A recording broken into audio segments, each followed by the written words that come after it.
Welcome to Chris Cook for You Too. Today I'm coming to you. I'm going to make pork shoulder street tacos. Now, that sounds like a mouthful, but it's really a simple recipe. I think the longest part of this is just the baking in the oven. So since I brought that up, go ahead and set your oven at 350 degrees to preheat while we go ahead and season this pork shoulder roast and get it ready. This is a very, it's a cheaper cut of meat, but I had a taste for tacos. I didn't want ground beef tacos and I didn't want steak tacos. I wanted pork shoulder tacos. So I went ahead and washed my pork shoulder, and you want to pat dry it, which is exactly what I went ahead and I did. And I just had it wrapped in this paper because I wanted to go ahead and make certain that I absorbed the last bit of water that was inside of this roast. Now, this is the top part, and you know that because it has all of the meat on it. It does have a bone here that makes it look like it's similar to a pork steak, and really it's really kind of off the same cut of meat as that pork steak. Now, I have this on the bottom side. Why is that? Because that fat that's on it is on the bottom side. And the reason why you want to turn it up and bake it this way is because or roast it this way, is because you want the drippings from the fat to help to base the roast. So if you turn it upside down, when the drippings come off, it's going to trickle down on the roast. That's going to help to baste it so you don't have to go in the oven and keep on spoon basting it. Now, what you want to do is you want to pierce this roast. So I'm going to show you the ingredients that we're going to pierce and stuff in the holes of the roast so it can absorb all of the seasonings and the flavor can be throughout the roast. So the seasonings that we're actually going to use is going to be onion powder, garlic powder, taco seasoning, and you can use any brand that you want to use. I'm not here trying to sell you on El Paso. Anyone you want to use is fine. And some salt. If you choose to use pepper, you can go ahead on and do it. I don't use it because my food is normally kid friendly. So what you want to do, and I've already prepared that, and your ingredients, as always, will be listed in the description box on the recipe. But I've already put in here the onion and garlic powder along with the taco seasoning and the salt.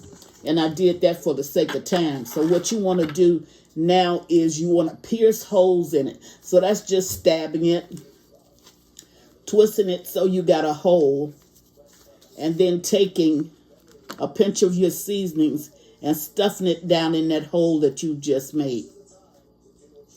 Okay, now you want to do that at least about, 6-7 times. And you want to make it big enough, your hole big enough, so that your seasoning can get down into that hole and penetrate this roast all the way through.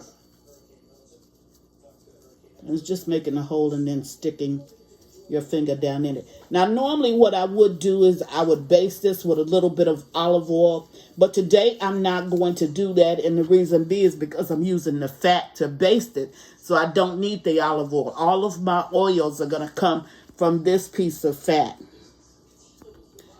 So when I finish stuffing it, I'm going to put it on a baking sheet with a rack on it, and I'm going to cook it not being covered.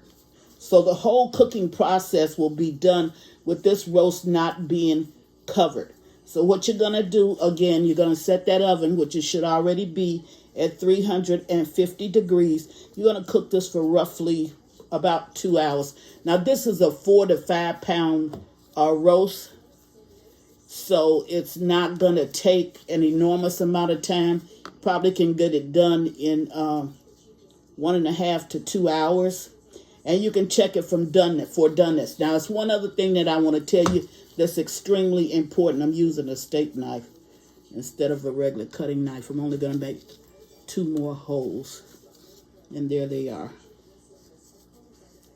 Now, there's 2 ways that you can do this. And I'm going to tell you the way that I'm going to do it.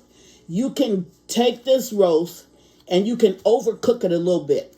If you overcook it, you'll be able to shred all your meat loose for your taco. Now, if you don't overcook it, which is the way I'm going to cook it, and you cook it just so it's cuttable. And the way I want to do it is to not only make it cuttable, but I'm going to use slices or chunks. I don't want to use the shredded part of the meat. And that's only a personal preference. But if you don't overcook it, it'll be sliceable.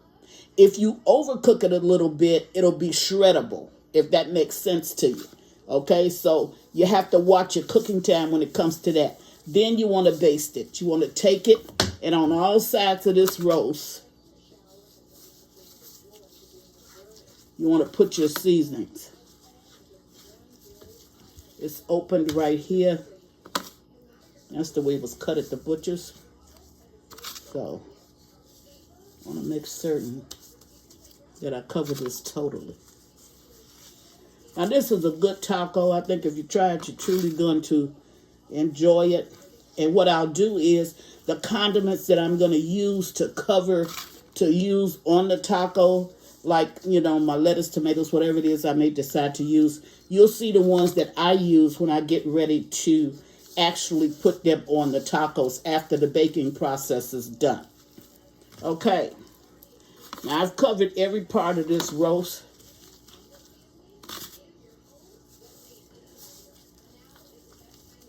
Okay, to make sure that I got the flavor that I want. So I'm going to go ahead and I'm going to put it on this rack with this side down. So that means that that fat side will be up. Set it on the rack, put it in my oven, and I'll see you in approximately 1.5 to 2 hours. May come back one time and just show you what it looks like in the baking process, but this will do fine.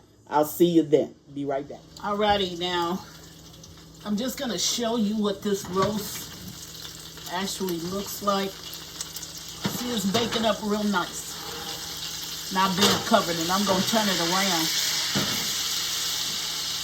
That's just some of the oils that came from the, let me see if I can pull it. That's some of the oils that came from the fat, and I told you that that would be there. But see how pretty it looks? So I'm going to allow it to continue basting. See, I didn't have to baste it because this is actually doing my basting for me. If you can look at this, you can see the tint on it. And you can see the oils that's actually coming from this piece of fat. So I'm going to put it back in the oven and allow it to cook for about another hour. And I'll be right back. Alrighty. Now this is ready. Now that I can't see nothing. There it is. And what you do when you first take it out, you don't cut it right away. It needs to rest for about 10 minutes. So you cover it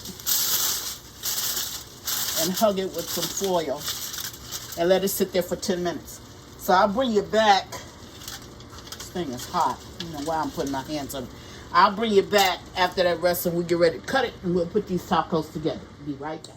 All right, now I'm back and this roast has set enough time, so I'm going to go ahead and start to carve it up. Now remember I told you in the beginning with this roast that if you, it's a pork shoulder, but it's still a roast. I told you in the beginning that if you were going to shred it, which is the way a lot of people like their meat to go down, you know, when they're making like a steak taco or something of that nature, then you would let it cook a little bit longer. I didn't do that because I don't want to shred it. That roast looks good. Look, that really looks good. And all of the juices are staying right in there. I didn't do that because what I want to do is I want mine to go down sliced like. Okay? So what I'm going to do is to just take off some pieces. And I want it to be kind of chunky like. See? So let me kind of let you get the idea of the way I want to eat this. Okay, I got my plates in here. So I want to layer it. Why do I want to do it that way? Because I want to taste the meat giving me the whole pork shoulder taste. Now when I get to this part, see, that's the way I want this to end up. So what I'm going to do is I'm going to go away and I'm going to finish chopping this up. But I want to show you this. I can take this fat off. Okay? All that fat part that's across the top. And just take it all off. So now all I'm getting is just that good meat. See? And another thing you need to look at this meat. The reason why you cover it to allow that meat to go ahead and set is because I want you to look at this. Watch when I press on it. Watch the juices. See that? Look at that juice how it runs down. That's the way your meat is supposed to be. Supposed to be juicy. Now this is a cheap cut of meat, but it's a good cut of meat. So I'm going to take this. I'm going to get all 4 of these taco shells that I have. And I did fry up my taco shells. And I'm using the street taco shells. And those are so you can buy them at Walmart. And it says street. And what it is they just, the street taco shells is just a little bit smaller than your regular taco shells. Okay, so what I'm going to do is I'm going to go and slice this meat down. And I mean this meat is juicy. I'm going to slice it down. And I'm going to put it on all of my meat. I'm sorry, on all of my taco shells.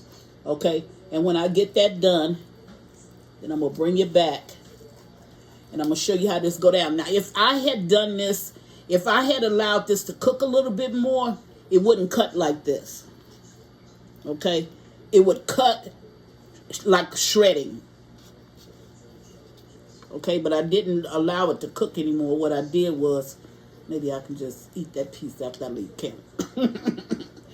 What I did was I just went ahead and did it this way because I didn't want it to be shredded. Now, I can take this for those of my family members that don't want any tacos, which is not going to be any. But if they didn't want the taco, then what they could do is just have this with some mashed potatoes, some carrots, or anything. Now, see, I already got that laid out. So I'm going to go ahead and wrap this back up, and then I'll bring you back, and we'll go ahead and put the condiments on it in just a minute. I'll be right back. Okay, now I'm back, and I'm going to go ahead and dress these tacos so you can see what I had in mind, okay? This is, instead of using the red salsa, I'm using the verde. This one I really do like, okay? So, and if you try this green salsa, if you haven't tried it, you might like it as well. Okay, so I'm putting some of that down. And then I'm going to put down, let's go with the tomatoes.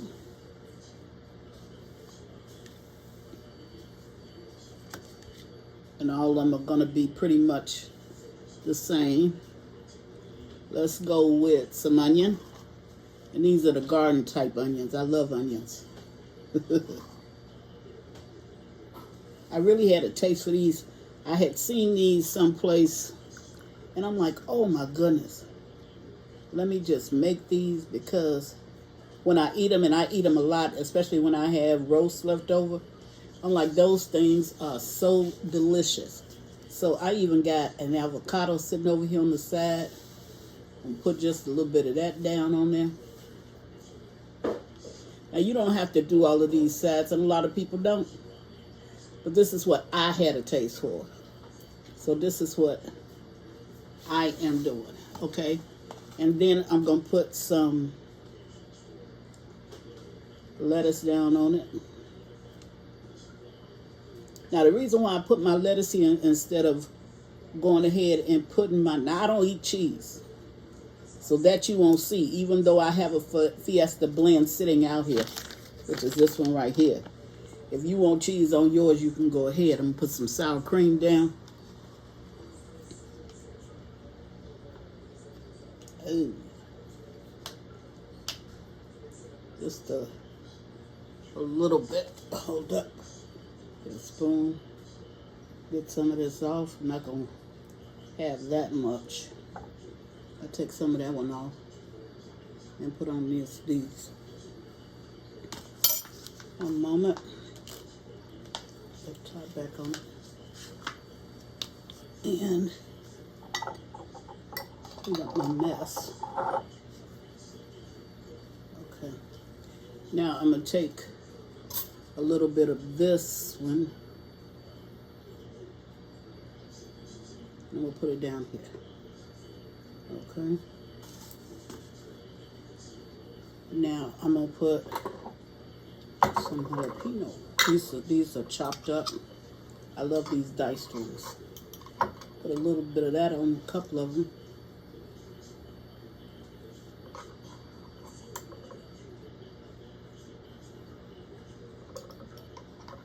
Oh, heck, girl, just put them all on. Put it all on there. You get through these tacos and be time to go to sleep. Now, if you're a cheese lover, this is where you would go in and put down some cheese. I don't really care that much for cheese, so I'm not going to put the cheese down on it. Okay. So at that point, you put cheese on it. Now, this is what Chris is making. And I don't know if you eat radishes with it, but if you haven't tried it, you need to try it. Because these radishes are truly good with this. There you go. And I eat it this way all the time.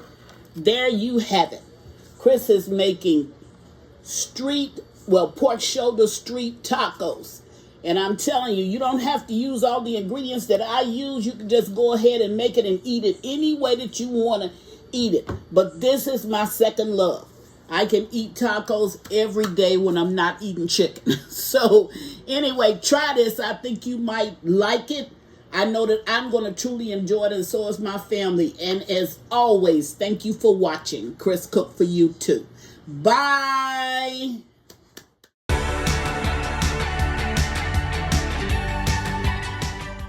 Please follow me on Instagram and Facebook at Chris Cook for You too. And don't forget to share this video. Bye.